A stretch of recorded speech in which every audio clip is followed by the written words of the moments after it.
and several Alabama players getting some individual hardware in the postseason of college football. But you're rocking and rolling right now on a Wednesday. Hottest show on the streets, giving you your Bama football news. In my own words, yours truly, Stephen Smith of TDA, happy to join you here on the show. If you haven't done so, we're bringing the show from the Magic City of Birmingham. We stream this to you on YouTube, and speaking of the channel, you hit that subscribe button right now. You tap subscribe. You get locked on. You get locked in to nothing but non-stop Bama. Hit that subscribe button right there. Share the show to everybody that you know on all platforms that you have, to all of the Bama fans, to all your friends, family members, diehard Bama fans, casual Bama fans, consumers of Tide football. Share that show around. We appreciate all of you. Hit that thumbs up button also. Hit the like button, like the show, get those like levels up. We appreciate all of you. The daily super chat go $100 daily. Super chat go $100 right there. We appreciate all of you. We want to hear from you on this evening. You can do this by calling 205-448-1358, the number to call in to let your voice be heard on the show, 205-448-1358. And one more time, 205-448-1358. Want to hear from you. If you guys go to my Twitter page right now at Coaching M. Smith, our associate producer, my man Eli Walker, he ready. Eli's got a lank hoodie on in the production room. I don't know, Eli, if you got this fresh from Jalen Milroe or Terrion Arnold, but you ready. I walk into the building, y'all, and this dude's got on the whole lank hoodie with Terrion Arnold's name on the back of it with the jersey. Eli's for real. Eli's letting them all know, right now, what he's representing. So Eli got the lank. He's set to go. But we begin topic number one of the conversation on tonight's show this way. Alabama losing an assistant coach, to another program. This happens all the time for Nick Saban. The part of the job that you don't like when you surround yourself with quality coaches, when you surround yourself with quality assistants, at some point, somebody is going to leave the nest and go become a defensive coordinator or go become a head coach elsewhere. It happens. Part of the game, part of the pageantry, part of the profession, part of the fraternity, if you will, when you look at the coaching profession. So for Coach Saban, he brought in Coleman Hutzler in 2022 to be Alabama's outside linebackers coach and special teams coordinator. Hutzler, before joining Coach Saban's staff, was a defensive assistant. It was a special teams coordinator, at Ole Miss. But now Hutzler's getting the call to become a defensive coordinator at Mississippi State. So Jeff Lebby, who became the head coach for the Bulldogs, has tabbed Coleman Hutzler to be his defensive play caller, his defensive coordinator. So that's the next move there for Coleman Hutzler, going to Starkville, Mississippi, as the DC for the Bulldogs. And Hutzler has been a guy that's been around the SEC throughout his entire career to this point. So he's staying within the conference, but now going to Mississippi State, being on the opposite side of the battle for Highway 82. The big thing here for Coach Hutzler would be, will he stick around throughout the playoff for Alabama prior to making the move to Mississippi State? Normally, coaches who have been on Saban's staff, that have gotten calls to take other jobs, they have hung on to Alabama until the postseason is done. We saw this with Kirby Smart. We saw it with Kirby Smart. We saw it with guys like Steve Sarkisian. So will it happen again with Coleman Hutzler? We shall see. But Coach Hutzler, what a resume he has, right? I mean, you look at a guy that has an SEC championship under his belt. Well, not SEC championship, sorry. You look at a guy that he helped Will Anderson become a top 5 NFL draft pick, number 3 overall to the Houston Texans. You're looking at a guy that's helped Dallas Turner become the SEC Defensive Player of the Year, and Dallas Turner and Chris Braswell both put in phenomenal seasons as outside linebackers. Coleman Hutzler also helping Will Reichard become the nation's all-time leading scorer with 539 points in terms of field goals, extra points are concerned. So Hutzler's done a lot in his time here in his 2 years with the Crimson Tide. Hutzler also now has an SEC championship ring to sport there on his finger as he's on Coach Saban's staff that got the victory over Georgia just last week, 27-24 in Atlanta. So like I mentioned, it hurts to see another quality coach leave Saban's staff, especially when you feel like the brother just got here. But for a lot of coaches, every assistant coach aspires to be a head coach, aspires to be a coordinator. You want to work your way up the ladder, and this is the time for Coach Hutzler working his way up the ladder there. So kudos to him. Congratulations to him and his family. We'll see if he decides to stick around to the end of the college football playoff and then make the move there to Mississippi State. In terms of who can replace Coach Hutzler, we'll have to see. There's a lot of names out there. I know Clemson recently let Lemansky Hall go. Hall has ties to Alabama. That could be something right there. Me personally, Eli, I don't see this happening, but me personally, I would love to see this. I would love for Coach Saban, after the season, make a call to Bo Davis. Coach Bo, come back home to Bama, baby. We'll put you back with the defensive line. And then have Bo Davis coach the defensive line and then move Freddie Roach to outside linebackers. That's what I want to have happen. I would love to see that. But we will see what happens. But Coach Hutzler, kudos to him. It hurts in terms of recruiting because he's a phenomenal recruiter. He's had his hands on quite a few people in this class, so hopefully his move to go to Mississippi State won't offset Bama too much there where the recruiting tactic is concerned. But we take our first break on the show. Don't touch that dial, people. When we return, we go to the phone lines. We get your calls, your thoughts, your interactions. Definitely want to hear from you, the Bama fans, after this.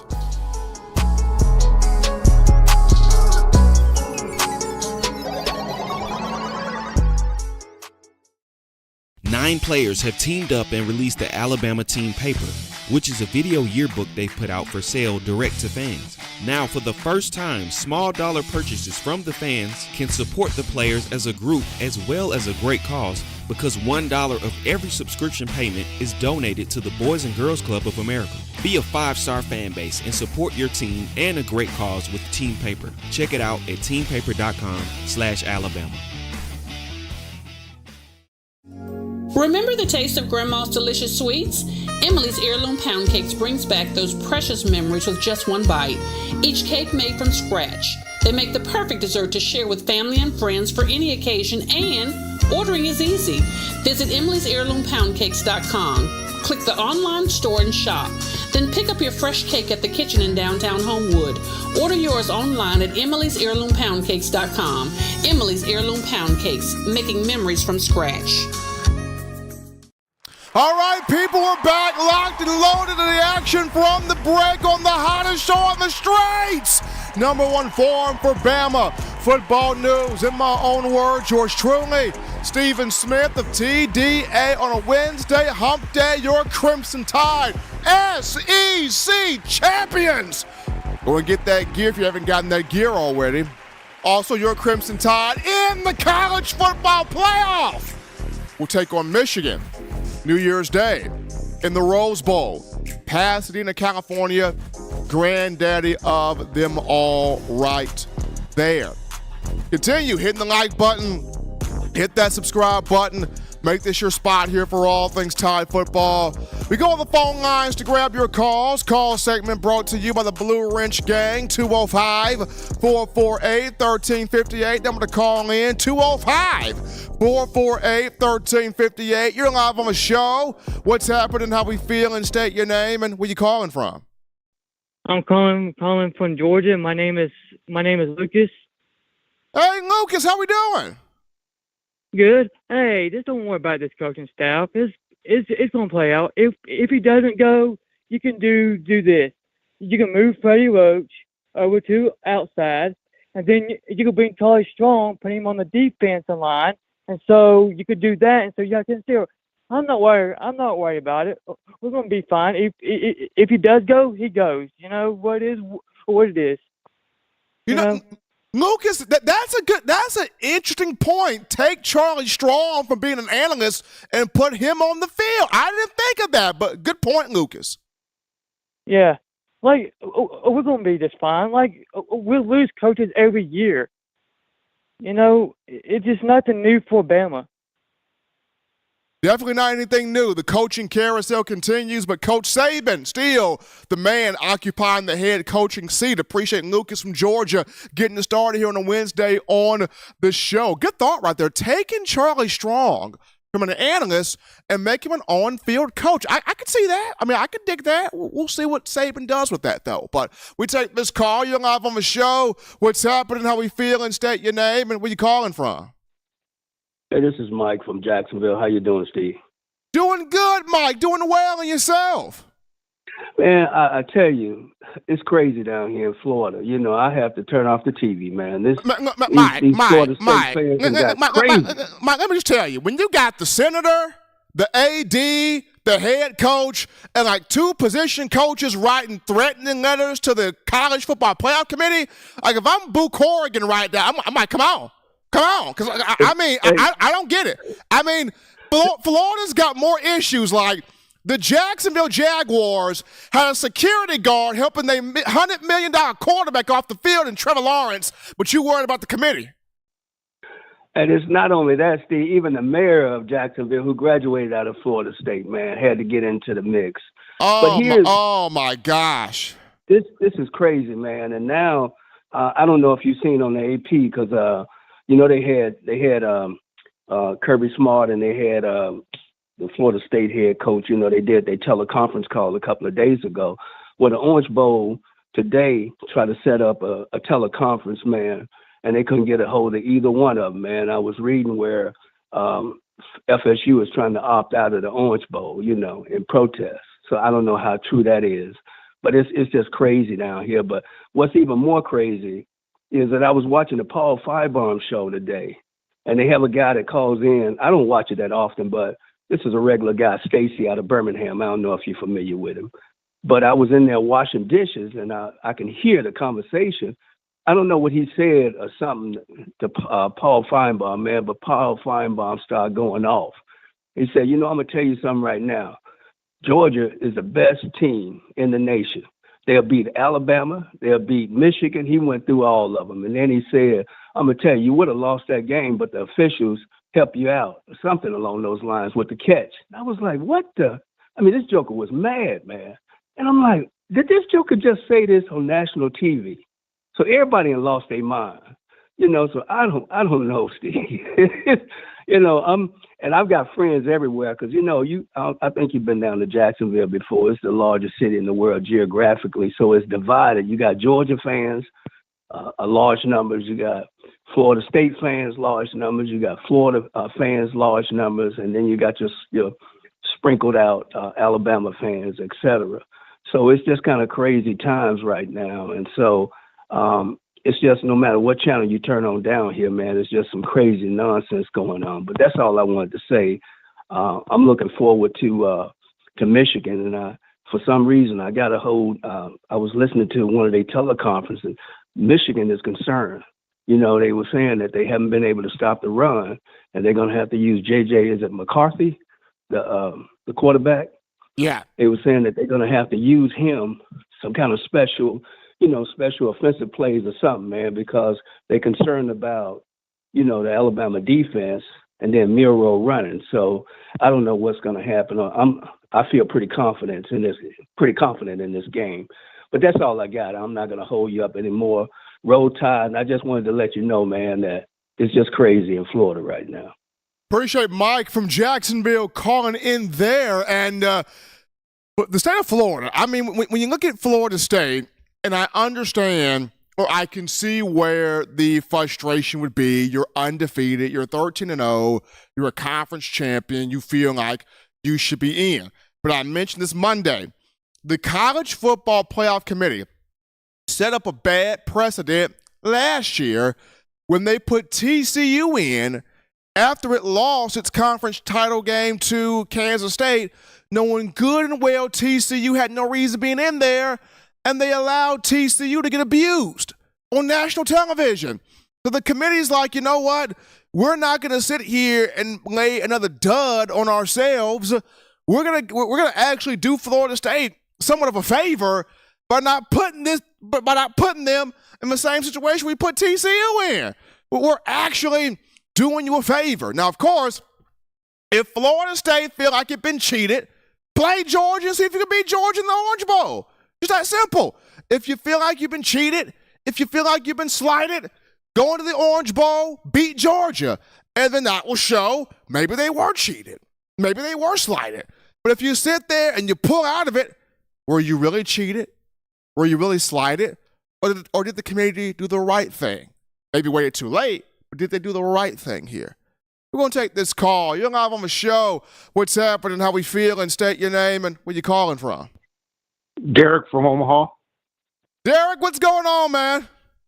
What's going on with you, Steven, man? I waited a whole week to holler at you, man. I was talking to you last Wednesday.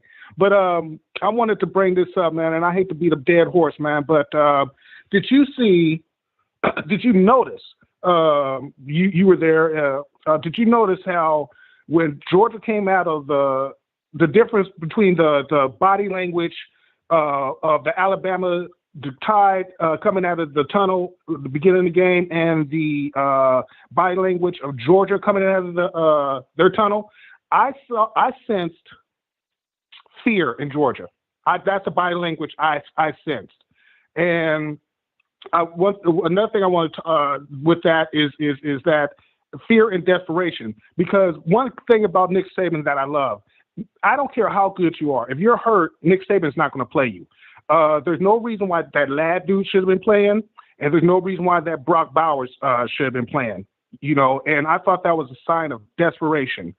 But everything turned out the way that I loved that it turned out. I mean, I think we could have beat them by at least, I would say, about 3 more touchdowns, because there's a lot of drop interceptions, and out of those interceptions, there was I think about 2 or 3 possible pick six, and I don't know, man. I got a good feeling about this whole championship thing. I think that everybody's scared. The only one I don't think is scared is Texas.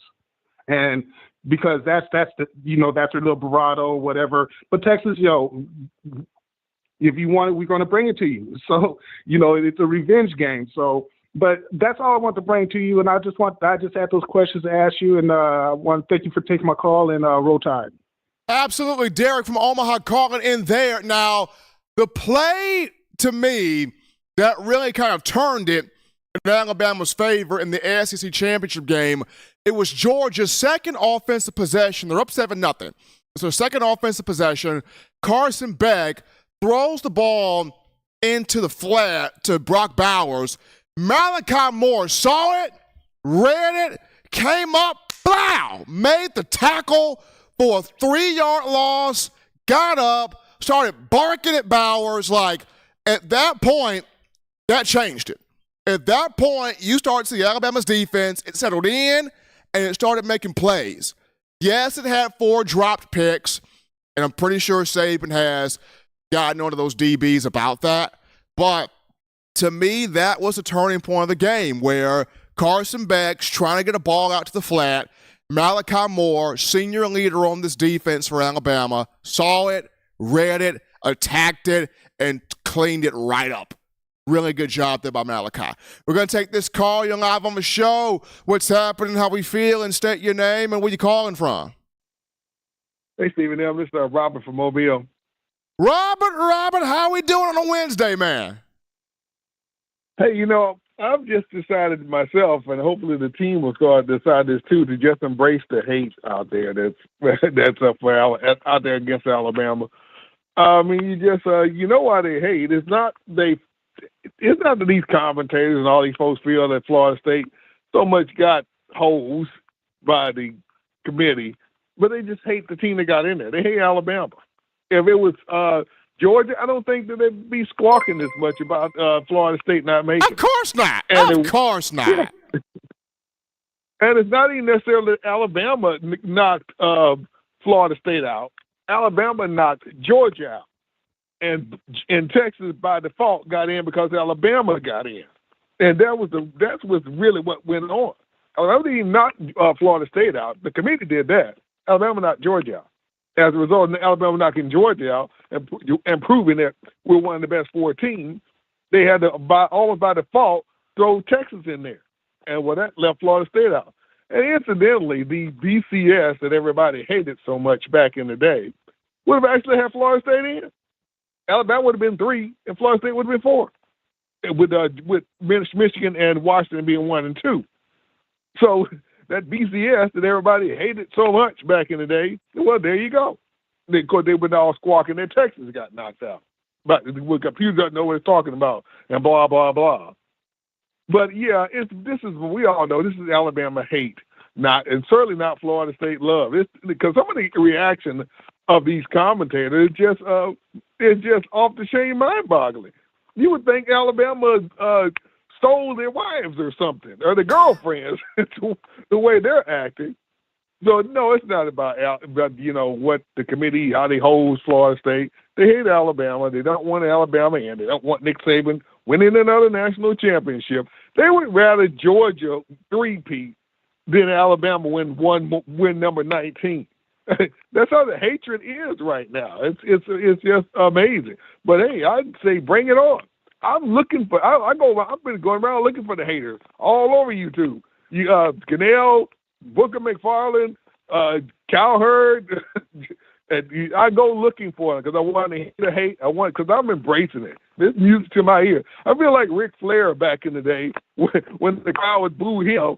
That he just feed off of it and say, okay, yeah, I'm coming to town. I'm going to beat your favorite wrestler, and I'm still going to lead the champion. But you just keep the boos coming. That's how I feel. The world doesn't like Alabama. Let's embrace it. Hey, yeah, we know why you don't like us. If we were you, we wouldn't like us either. But guess what? We're not you, so we like us. So just bring the hate. That's what I say. I mean, embrace the role of the villain.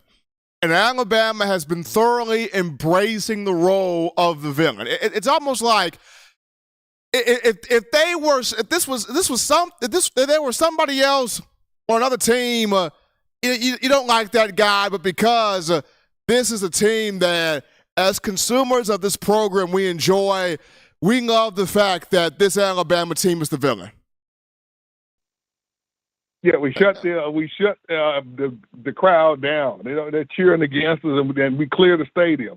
Now, Muro's too nice a guy to embrace the hate, but I think Burton and 0017, I think they can handle the beer. They can handle embracing the hate.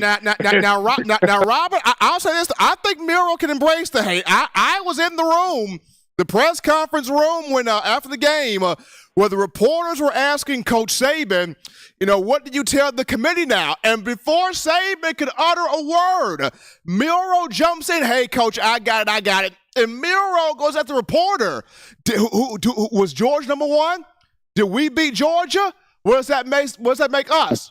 Lank then. Like, Muro can embrace it too. Yeah, I did hear that as well. And I did. Yeah, we're gonna need that kind of cockiness, the attitude with the way everybody's treating us. And again, it's not because the team isn't good. It's just because you just straight up hate them.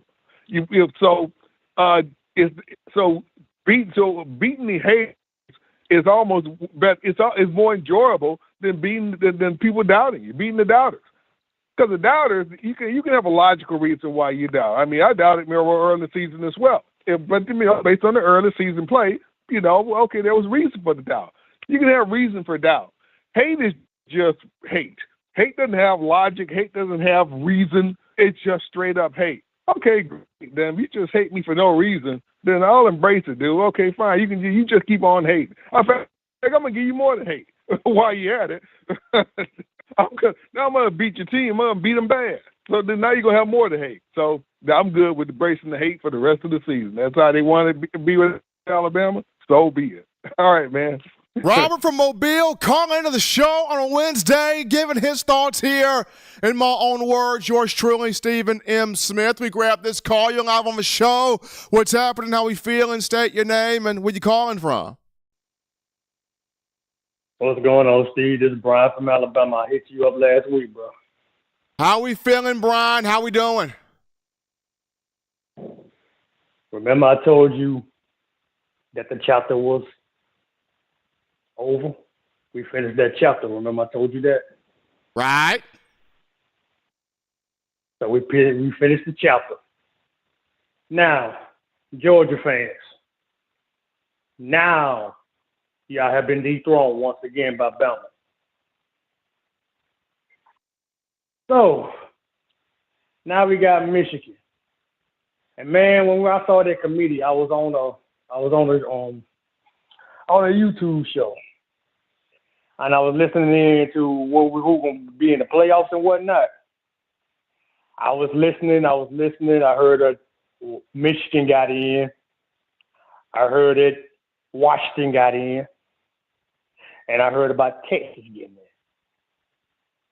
Michigan thought they had Florida State. But when they found out that Alabama was playing them, some jokers got really, really afraid. They did not expect that.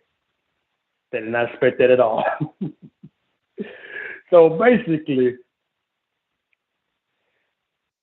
how can you keep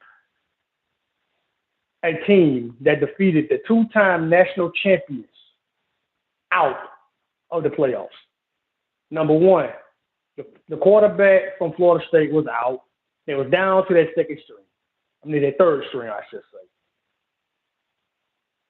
That was not good for business. No offense to the Florida State fans, but they want to see the best. If Florida State would have got in, Michigan would kill them. They will beat them. So they want to try and do that same mistake what they did for TCU. You saw what happened, what Georgia did to them. So back to the game against Georgia, man. Steve, bro, we dominated that game. That scoreboard we seen 27-24, we could have done a whole lot better. We could have put like 40 on them. But Miro's still growing. Offensive line and improved a whole lot. But the hunt continues, man.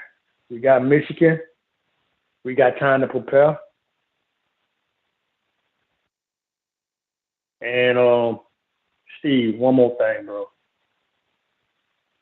Coach Saban got to be coach of the year, bro. This is the best year this man ever coached since he's been in Alabama. He got to be coach of the year. Coach of the year all the way, man. Appreciate my man Brian calling into the show, and I want to interject. I want to interject this with what he said. And it's going back to the whole, you put Florida State in, not good for college football. At the end of the day, it's about making money, right, Eli? At the end of the day, these athletic directors, these people on the board of the College Football Playoff Committee, these television contracts, revenue, rate and share, you get the idea. They're all about making money. If it don't make money, it don't make sense. That's how they feel. The bottom line is the bottom dollar. That's how they feel. And they had to put what's going to get people to a TV set. What matchups are going to get people to a TV set? How are we going to get paid? How are ratings and revenue share going to go through the roof? You know, if I put Michigan in here, ratings, revenue going to go through the roof. Michigan, a traditional power brand. I put Texas in here, ratings, revenue share going to go through the roof. Texas, traditional, marquee, power, brand, big business down there in Texas. You put Bama in there, Bama's going to travel. Bama's going to put bottoms in seats. Bama's going to sell tickets. Bama's going to compel you to watch because you got the Bama fans, got the Bama haters, and you got the third group that just wants to see a quality organization. And Bama's all three of those things. And then fourth, Washington, strong program as well. The West Coast gets their team. So committee did this right because they saw how the ratings and the money and everything plummeted. Went to bare bone bottom when they put TCU in there. So the committee knows we are not trying to have that mistake again. So that's the reason why they did not have that mistake again. Gotta show some love to Dale B with the $20 donation in the Super Chats. Dale B, appreciate that from him. And then we got Demetrius D. Maynard Sr. $49.99, dropping that in there. And then we got Howard. We got Howard in there. We got Howard Nelson with $9.99, putting that in there. Appreciate all of you making this your spot here for all things Bama football. Got a cool call topic here, Ian. So it goes like this. Kudos to Dallas Turner and Will Reichert getting some SEC Player of the Year hardware there. Dallas Turner, SEC Defensive Player of the Year. Will Reichert, SEC Special Teams Player of the Year. Kudos to Dallas Turner, one of the best pass rushers in the country. Kudos to Will Reichert, the most reliable, dependable field goal kicker in the country. Reichert also the NCAA's all-time leading scorer, 539 points. Big ups to him. Reichert this year made 23 of 25 field goals, if I'm not mistaken. 23 or 25 field goals. About 87%. Yeah, 87% right there. Made all 63 extra points this year. Big job there for Reichert. Reichert also had 5 punts this year. Averaged 42 yards a punt. Like that song lyric, find you somebody that can do both. Reichert did both this year. He kicked, he punted, he did kickoffs, did all this year. So Reichert, Special Teams Player of the Year for the SEC. Dallas Turner, SEC Defensive Player of the Year. Both guys made first team All-SEC. We go to a break right here, folks. Don't touch that dial. When we get back, we're down to a conversation. Nick Saban's got another exceptional freshman that's grabbing all the awards. Who could I be referring to? We break down this young man and give him his kudos after this.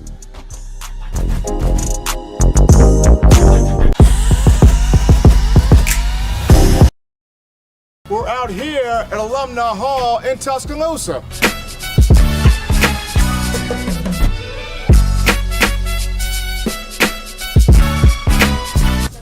Oh yeah, this. Oh, man. Gotta get this. Gotta get one of these right here. Can't rock that Bama without this shirt right here, fresh polo. You gotta also rock the all pink, like Kanye West right there. Keychains, gotta get you some keychains. University of Alabama keychains.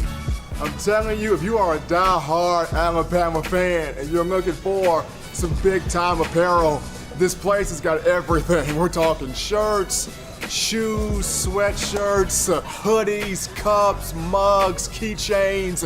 If you're just a Tide fan that has an itch to get more apparel, get more swag in your game, you come right here at Alumni Hall in Tuscaloosa, right here in Midtown Village. And also you can shop online. The link is in the description to get your gear right here at Alumni Hall. We also have new, fresh, exclusive TDA gear you can get right now at Alumni Hall. That's in store or online. Hit that link in the description and search Touchdown Alabama to view all of the available gear. Hurry and get yours before they're sold out. Thank you for tuning in. Show your support right now by clicking that like button. If you haven't subscribed, hit the subscribe button now and enable all notifications to make sure you don't ever miss any of the best Alabama football news, notes, and information right here on Touchdown Alabama. All right, people, we're back in, rocking and rolling over number one ticket for your Bama football news. In my own words, yours truly, Stephen Smith of TDA. Folks, if you have not checked out Twitter profile at Coaching M. Smith, there's a photo on there. My guy Eli Walker, producer of the show, has got the lank hoodie on. Like he's lanking them all right now. He's got it on. In studio right now. Eli, I don't know how much you paying for that, but I got to get one of them. So Eli's got the lank, let all naysayers know hoodie on right there. The acronym brought to you by Jalen Milroe and Terrion Arnold. But as we back into the conversation here, folks, Alabama, Nick Saban has yet another exceptional freshman that exceeds expectations, that went above and beyond the call of duty, that just a special playmaker and a guy that immediately became a starter upon him getting on campus as he enrolled early for spring ball, took our attention quickly, kept our attention consistently, and is racking up awards like lightning. I'm referring to none other than Caleb Downs, 5-star safety from Georgia. And Caleb, when he came in back in the spring, a lot of people had made the comparison to Minkah Fitzpatrick. Some made the comparison to Landon Collins. You've got a former NFL player and former Bama player, Terry Jones Jr. He's making a comparison to Ed Reed, but I won't even get into that one. But there's been a lot of comparisons made about Caleb Downs, who comes from a very athletically gifted family. Mom was an athlete, dad was an athlete, brother played football at North Carolina, now he's with the Indianapolis Colts. Got an uncle, Dre Bly, who played for the Rams. So Caleb Downs, very athletic family that he comes from. And the dude was incredible in high school. Our own Justin Smith, the director of scouting and recruiting for TDA, went to every single Caleb Downs game in high school at Mill Creek. And every week it's like this dude did something that had you go, what am I seeing what I'm actually seeing here? And he took that production, skill set, maturity, mentality to the University of Alabama. Boy, has he blossomed. I mean, earned the starting job at strong safety, Eli, and Caleb Downs is one tackle away.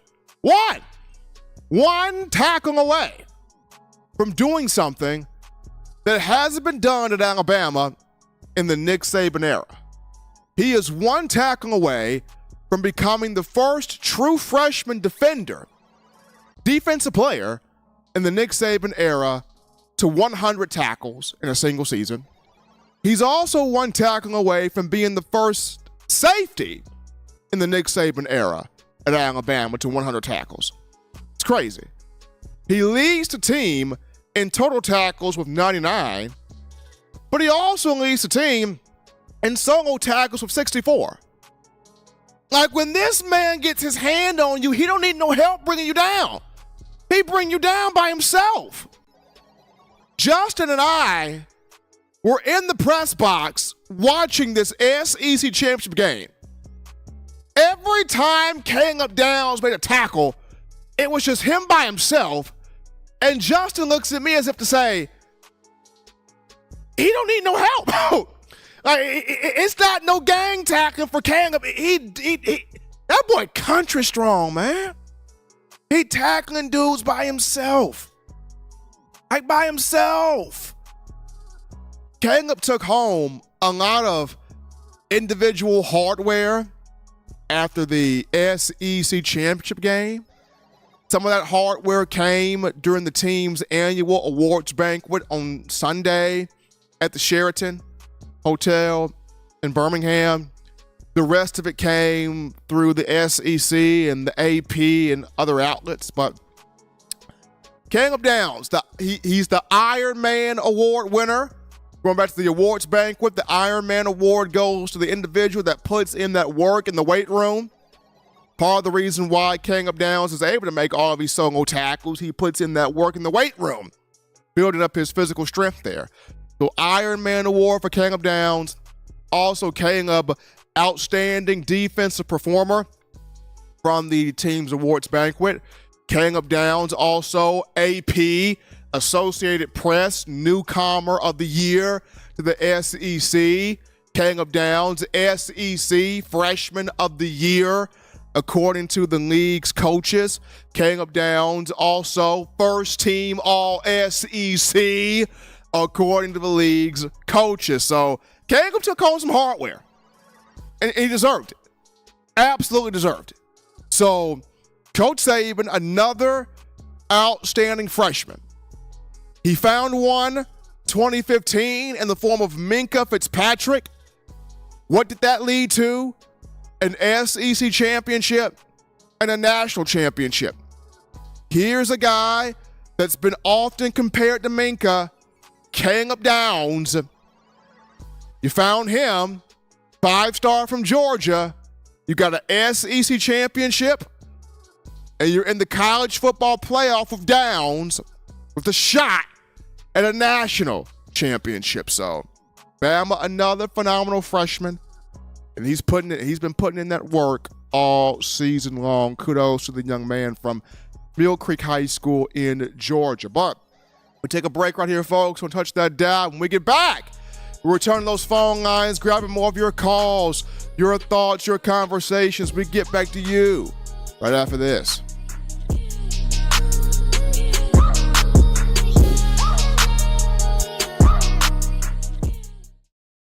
Every sports fan deserves the proper representation. Whitwell Sports introduces to you the Title Towel. Wave that Title Towel in the air like you just don't care in support of Nick Saban and the Alabama Crimson Tide. Only $9.99 and it lasts a lifetime. Head on over to whitwellsports.com and get your Title Towel today. This is Chris Rogers, 2009 national champion. You are listening to the baddest, when I say the baddest, sports show in the state of Alabama. In my own words, you know, yours truly, Touchdown Alabama Magazine. Don't touch that dial. Thank you for tuning in. Show your support right now by clicking that like button. If you haven't subscribed, hit the subscribe button now and enable all notifications to make sure you don't ever miss any of the best Alabama football news, notes, and information right here on Touchdown Alabama. All right, people, we are locked on to the #1 ticket for your Bama football news. In my own words, yours truly, Stephen Smith of TDA. Continue tapping that subscribe button. Hit that subscribe button. Subscribe to the channel. You're getting non-stop Bama, non-stop entertainment right there at your fingertips. Hit that thumbs up button also. Like the show. Smash the like button. Get those likes up there. Daily Super Chat Go, $100 daily. Super Chat Go, $100 right there. We appreciate all of you. Phone lines open. Call segment brought to you by the Blue Wrench Gang, 205-448-1358. Number to call in to let your voice be made known on the show, 205-448-1358. Definitely want to hear from you as you're getting your thoughts together to call in. Another call topic, and Eli, this was actually referenced during the call segment. One of our callers talking about, I think it was Brian, talking about Nick Saban needing to be Coach of the Year, needing to win that award. Well, Coach Saban is a finalist for the Eddie Robinson Coach of the Year honor. Saban's a finalist. Now, I think there's only been, 2008, Eli. I think it was either 08 or 09. One of those 2 years was the only year where Saban took, I think, every Coach of the Year award. It was either 08, 09, or 2020. He took them a couple in 2020, but I want to say it's either 08 or 09 where Saban just wiped the floor with all of the Coach of the Year awards there. So, but he's up now for the Eddie Robinson Coach of the Year honor. We go to the phone lines to grab your calls. Call segment brought to you by the Blue Wrench Gang. You're live on the show. What's happening? How we feeling? State your name and where you calling from. Hey, my name is Sherman Twyman. I'm calling from Chattanooga, Alabama. How we doing today? I'm doing good. I need to ask a couple of questions. Why every time when Alabama have a good player injured, doing fine?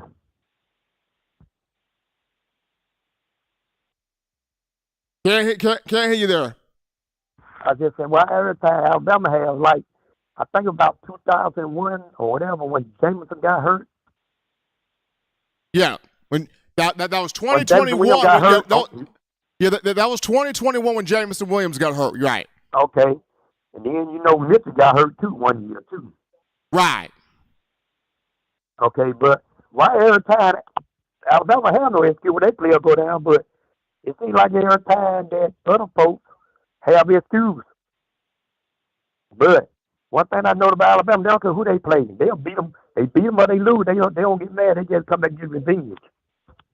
I mean, absolutely. You look at this. You look at this SEC championship game. Bama didn't have Jace McClellan. Jace didn't play. Had a foot injury. He didn't play. Bama didn't. I mean, Deontay Lawson. We still don't know if he was even 100% from the ankle issue he's been dealing with. Jalen Key, who's been dealing with a quad issue, he still played in the SEC championship game. I mean, around this time of the year, nobody's healthy. Everybody's banged up. And why did that Georgia dude, what his name, David Pollard? Why he really hate Alabama, don't he? Well, as of since the game, nobody has been able to find Pollock. Since the game, nobody's been able to find him. I know KB show on the K. Ruby show. He said he had about 10 calls before the week of the game. He said none of them ain't called him.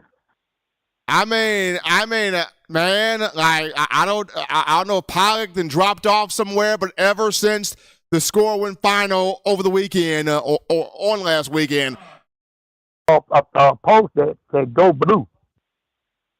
Oh man. Yeah, that means he won't miss it to beat Alabama. He said "Go Blue." I mean, you expect nothing less from Pollock, though. You really don't. You expect nothing less. I'm going to ask one more question, then we'll get off the phone. Go ahead. Florida, okay, just for instance, if Alabama was number 1 and Florida State was number 4, okay, it's just like Alabama number 1, for instance, and Florida State number 4.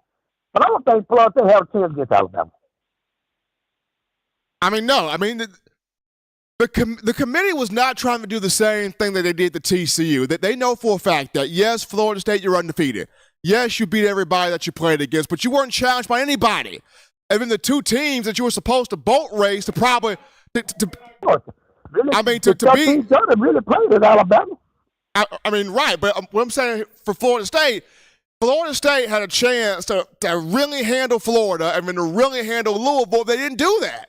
So if you couldn't handle Florida and you couldn't handle Louisville and we put you in the playoff, you're not going to handle any of these teams in the playoff. But we appreciate the call coming in right there. You're live on the show. What's happening? How we feeling? State your name and where you calling from. What's going on? Steven, I'm calling from Chicago, Illinois. How you doing today? Doing good, man. What's your name one more time? My name is Delvin. All right, Delvin, how we feeling? Doing good. First of all, I got to say Bama's back. we're back. We're back into the business of winning championships, and this is where we're supposed to be. But let me just say something to all the football pundits out there who's crying about Florida State and the ACC not getting into the college football playoffs. First of all, what you're going to do, leave Alabama and Georgia out? Georgia's won the last 2 championships. Alabama's won, in the last 6 years, 2. So between the 2 of them, they have 4. And the situation is this. We have watched for years as the Clemson Tigers will go to a college football championship playing a powder puff conference, a powder puff schedule.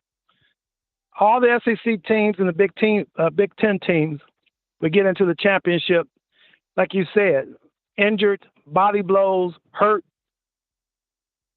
So the people need to understand that you have to look at the best teams. You have to look at the strongest and the most likely team that's going to really compete for a championship. That was Alabama and Georgia. They played head up. Alabama won. They deserve to be in. Florida State, Bobby Bowden back in the day, Florida State was a powerhouse. Florida State beat LSU, but LSU throughout the year proved that they wasn't really a powerhouse team. Florida State beat Florida. Okay, who didn't beat Florida? In the last 2 games that they could have proven that they could just blow a team out, when they played Louisville, they barely won. 16-6? 16-6. I don't see. You're really going to look at Alabama and Georgia and say the SEC doesn't deserve to put a team in a college football playoff. It's ludicrous. What's your thoughts on that, Steve? I mean, if you're in the business of making money, you're not going to leave out the conference where the slogan is, it just means more. That doesn't make any sense. If you're in the business of capitalism, if you're in the business of making money, if you're in the business of how can I get this dollar and grow this dollar, and you're in the college football business, and you see there is a conference where the slogan of the conference is, it just means more, and you have seen when we put this conference on TV, the TV goes to the roof, the ratings go up, the revenue goes up, the ticket sales goes up, the betting lines go up, everybody's happy, everybody's winning something, and you're not going to have that conference in? You must not be in the business of making money. Well, let me say this, too, and then I'll hang up and let somebody else get on. Last year, when Alabama didn't make it into the college football playoff, what did Alabama do? Nick Saban, he handled it with dignity. He said, hey, I think they made the wrong choice, but we didn't get in. We're going to move on. They bounced back the next year. They took that energy. They took that frustration where everybody had written Coach Saban off saying that the GOAT was dead, that he was no longer at Bama was gone. It was no longer at Bama. It was Georgia, just like they did when they was talking about Clemson. Nick Saban, he just regrouped, got him a totally new coaching staff with a bunch of, this is what people don't understand, freshmen and sophomores, and bounced back, and now he's in the college football playoff. That's what you do, Florida State. You just bounce back next year. See what happens. I'll let you go, Steve. Peace. Appreciate Dalvin calling in from Chicago, giving his thoughts on the show. A lot of conversation. I like this. A lot of conversation going on right now. We're going to take this call. You're live on the show. What's happening, how we feel, and state your name and where you calling from. Steve, what's going on? It's Brandon from Mobile, Alabama. Brandon, how we doing today? Oh, brother, doing well, man. Always a blessing. Wanted to start off by saying, man, this season has been a long but hard fought, up and down, but it's been good, man. It's been good to us. A lot of people doubted this team going on early in the season, but we found a way to overcome that. Lank was a huge mentality, and I think somebody like Jalen Miro, the way that he and Terrion both used that message. I think not only did it get across to the team, I think it got across to the fans as well. But my biggest thing, Steve, I've been paying attention, man. Social media has been going crazy still to this day about the FSU snub and stuff like that. You got people like Booger McFarland crying on TV, David Pollack tweeting crazy, Danny Kinnear, he's just a big hater regardless, whether or not Bama in or not. What do you think about just kind of like with everything going on, how social media reacting? Now, the good part I'll say is you got a lot of these analysts on like ESPN and other big networks. They do agree that Bama deserves to get in, based off the resume. What do you think, though, Steve? I believe the committee got it right with the 4 teams that are in here. Now, of course, Georgia has an argument. They feel like, hey, we should be in there. And Georgia is one of the best 4 teams. But unfortunately, it's better to lose early than late. Because at least early you got a chance to make up some ground versus you lose late and it kind of just is what it is. But I felt like the committee got it right. I look at Bama has embraced this role as the villain. Everybody's hating on Bama, throwing dirt on Bama, disrespecting Bama. Well, the players and the coaching staff and the fans have full-on embrace. Well, if you want us to be the villain, game on, we're the villain. And they have taken on that role. They have thrived in that role. And most importantly, they love that role. Absolutely. Absolutely, Steve. Just a few other things I just kind of wanted to touch bases on. The transfer portal, man, I've been paying attention to that too. It's been going crazy. And one thing I got to give Nick Saban credit on, he mentioned, before this thing all took off, he said transfer portal was going to get crazy and people are going to regret into this transfer portal because a lot of teams that hate to see some of these players go from playing on your team for one season and then headed to another team. And at this point, it's all about the money. I saw where the kid from Washington State, Cam Ward, right now, his price tag is like $1.4 million a year. So, he got a few suitors on that. I'm hoping, and again, I'm hoping we keep people like Ty Simpson. I'm hoping, man, he just, continue to just sit back, and understand, man, it is a process, but I'm just hoping and praying that he just sits back to understand, it's a process, but your time will come, man. And the same, another person, man, I'm hoping we keep is Jake Pope. Jake Pope is another guy that I've been noticing, man, that, I think him and, if I'm not mistaken, him and Isaiah Bond came from the same school. They so did. I'm hoping, man, we keep Jake. Okay. So I'm hoping we keep Jake Pope, man. He seemed like a guy that I think can definitely contribute when his time come, along with Earl Little as well. But off subject from that, man, I can't lie, Steve. I think we need Devontae Smith in that, man, starting at safety beside Caleb Downs, man. I'm still not sold on number 6. I'm not sold on him at safety. I don't know what it is. I think he does play well. I think he's gotten better over the course of the season, but I think Devontae Smith, man, after seeing him in just one game, man, he plays with a lot of fire and intensity. I mean, what is your take on that? I'm going to say this. Devontae Smith brings more juice. He brings a lot more juice on that back end. And watching him coming off the field after the SEC title game, you felt that juice funneling through him. I mean, Key is decent. Key is good. But Devontae Smith brings you something extra.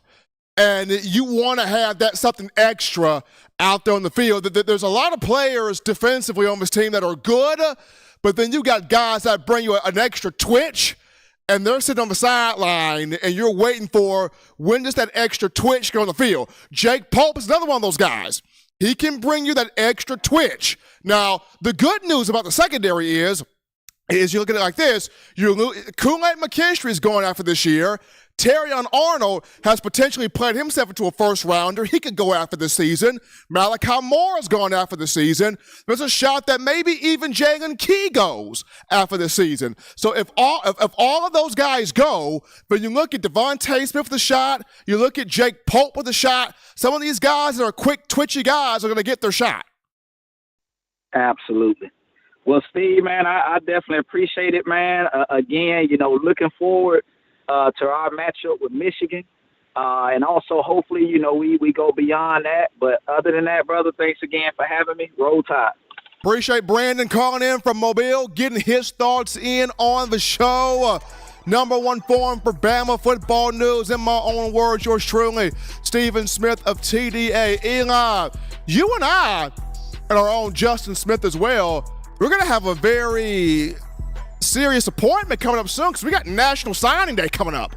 We got that show to get going there as we're looking at the next wave of young men that will turn in their nationally signed letter of intent to play for the University of Alabama football program. But I mean, it's gonna be fun. I mean, that's gonna be fun. But Nick Saban is up for the Eddie Robinson Coach of the Year award. Hopefully he gets it. I mean, this has been his best. I mean, we always say this has been Saban's best coaching job. Now, this has been Saban's best coach. This has been the best coaching job. When you go from no Bryce Young, no Will Anderson, you don't know who the quarterback is going to be. There's no one leader on this team you can point to and say it's him. You're changing coaches. You bring in two coordinators that some people went, why in the world did you do this? And despite it all, Nick Saban looks up and he's in the playoff. This is the best coaching job right here. Now, granted, Miss Terry had something to do with this too. And that's why the Terry Saban statue has to be built. Miss Terry, front and center, this season had something to do with this being Coach Saban's best coaching job to this point. So, Greg Byrne, you're hearing me right now. We got to get to work on this Terry Saban statue because Eli, I've already got the concept right now. I got the concept of how I want the statue to look, how I want it to be presented. I just want Greg Byrne to okay this. Because if he can okay this, Eli, we can have this sucker built by the 8A game, man. So I'm gonna be putting in some calls, man. We gotta get the statue. We're gonna take a break right here, folks. We get back, we tidy up loose ends with a discussion on, does Michigan have the horses to even contend with Alabama in the Rose Bowl?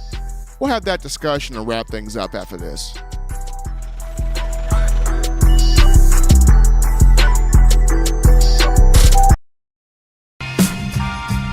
I'm Malachi Moore, and you're watching In My Own Words with Stephen M. Smith on Touchdown Alabama YouTube channel. Thank you for tuning in. Show your support right now by clicking that like button. If you haven't subscribed, hit the subscribe button now and enable all notifications to make sure you don't ever miss any of the best Alabama football news, notes, and information right here on Touchdown Alabama. What's going on? This is Benny Bice. I'm the founder and owner of Touchdown Alabama. And you guys are supporting one of the only independent outlets covering Alabama football today. No other sports, no networks, just Alabama football. Roll Tide Roll. All right, folks, all right. Rocking and rolling into the action.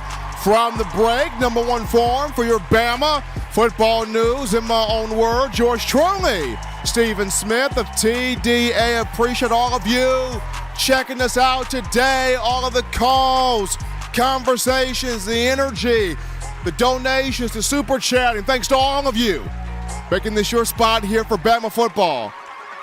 Appreciate my man Eli Walker wearing the Lank hoodie in here today. I mean, I gotta get one of them things, man. Eli got him a hoodie. Come on, man. I gotta get one of these Lank hoodies, man. So I'm gonna put that on my to-do list. That might be a Christmas gift to myself. Lank hoodie, Christmas gift to myself. You know, I'm gonna write that down. Christmas gift to myself, Lank hoodie. But we're gonna wrap this up here. I think Eli's trying to tell me something. What are you trying to tell me here, Eli? You're trying to tell me something. I'm trying to say, what are you telling me? Oh yeah, I'm putting it on the Christmas list, Eli. That's going on the Christmas list, man. Lank hoodie. But final topic or discussion for the conversation on this evening, you look at, does Michigan have the horses to compete with Alabama in this Rose Bowl on New Year's Day, Pasadena, California, college football playoff semifinal matchup. I asked the question because, like you, the Alabama football fans, I watched the selection show. And when Alabama's name came up as the fourth team, Michigan, there was no reaction from that room. It was crickets. I mean, there was no reaction. Like, they're sitting here going, man, in their mind, I can only imagine in their mind, they're like, man, that's who we got to play. Oh my gosh, that's how we got to play. That's who we got to play. And normally, when you see a lot of commotion, you're doing something right. There's an old statement that goes, if nobody ain't hating on you, you are not doing something right. So for everybody to be hating on Bama, beating this playoff, Bama must be doing something right on their head. Bama doing something right. It's Bama in the playoff. Now, Michigan does have a good run game. Blake Corum, running back, he's good. He's good. They're going to get him the ball 30 times a game, but that kind of plays into Alabama's hands where the run defense is concerned because Georgia only had 78 yards rushing. Didn't have success running the football. J.J. McCarthy's a good quarterback. If you look at his stats and Jalen Milroe's stats, they're kind of identical. McCarthy, I think he's got 19 touchdowns, 5 picks this year. So, I mean, Michigan's got, they don't have no, like, real deep-threaded receiver, tight end for that matter. Defensively, they got some guys. They got some dudes defensively, primarily in the secondary. They got some playmakers back there. But it's, do they have the horses, right? Do they have the horses? I know Harbaugh's got that whole sign stealing thing going on. So, Coach Saban, please have your practices closed off. Don't let no cameras get in there. We can't be having Harbaugh knowing, like, what's going on behind the scenes there. Then there's that. But, yeah. I mean, I just don't, aside from Blake Corum, Eli, I don't see Michigan really having the horses here. Now, of course, that doesn't mean you overlook them. Of course, you don't overlook Michigan at all. Alabama, the Tide played Michigan in the 2019 Citrus Bowl down there in Jacksonville. Bama won that game 35-16, if that serves correctly. That was the final score there. So, Saban's played Harbaugh before. This will be part 2 of that collision clash there. But to me, I just don't see Michigan having the horses. Maybe as I sit down, cracking into more of this tape, maybe I can find something. But when you look at the ability of Jalen Milroe, dual threat ability, him growing more and more and more in confidence of throwing of passing the football, running the football, Bama will be 100% healthy across the roster when the Rose Bowl comes, so no injuries there. And then you look at, when you give Nick Saban over a month to prepare for you, that normally does not go well when you get Saban more of an ample amount of time to prepare. And Saban's got ample amount of time to prepare for Michigan. And then they got Bama a slight underdog again. Like some Vegas sites have Bama a 2-point underdog. Some have Bama a 1.5-point underdog. Regardless, they got Bama the underdog right now on a lot of these betting sites. This Bama team who's been the underdog all year, overlooked, disrespected. I mean, they're ready. I don't think Michigan has the horses. Like I said, once I sit down and watch more of this tape, break down a lot more of these Michigan games, then we can have maybe a different conversation. But that's how I see it as of right now. Prior to 2019, the last time Bama played Michigan, Michigan had Denard Shoelace Robinson. That was 2012. In the Cowboy Classic down there in Arlington, Texas, what was that score? Eli, 41-14. TJ Yeldon ran wild. AJ McCarron had 2 or 3 touchdown passes. Yeah, 41-14 was the final. I think CJ Mosley had a pick 6 in that game. Yes, he did have a pick 6 in that game. And poor Shoelace Denard, he had to kind of just walk off the field holding his head up. Oh, yeah. As always, folks, you want the best in news, notes, information, coverage, entertainment on your favorite program, that being the Alabama Crimson Tide. You can get this by accessing the Touchdown Alabama Magazine app. You download the app from the iPhone App Store. If you're rocking Team Apple, Google Play Store if you got the Android phone for your audio needs. Check us out, iTunes or Apple Podcast, Spotify, Stitcher, Spreaker, TuneIn Radio, Overcast.fm, or iHeartRadio. We got you covered right there. Be good and gracious, Lord sees fit. I'll try to be back on Friday, continuing the conversation. It's Tide football. Gotta shout out you guys, the Bama fans, once again, for all the love. Subscribing to the show, sharing the show, liking the show, donating to the show, making this your show for all things Bama football news. We appreciate that. Gotta show some love to my man Eli Walker in the production studio, holding things down there. Till next time, folks, husbands, love your wives. Wives appreciate, value those husbands. Children continue doing the right thing, fun thing, smart thing, good thing, legitimate thing too. Not be bored there. Get yourself those 3 hearty meals a day, those 3 great laughs a day. You protect yourself. You protect the loved ones around you. Before I leave, I gotta give a happy birthday shout out to our outstanding photographer, my man Cedric Mason. Happy birthday, Sid. We love you, buddy. Can't forget it was Sayed's birthday. My man's 60 years young, man. Till next time, folks. Y'all enjoy your night. You've been listening to In My Own Words.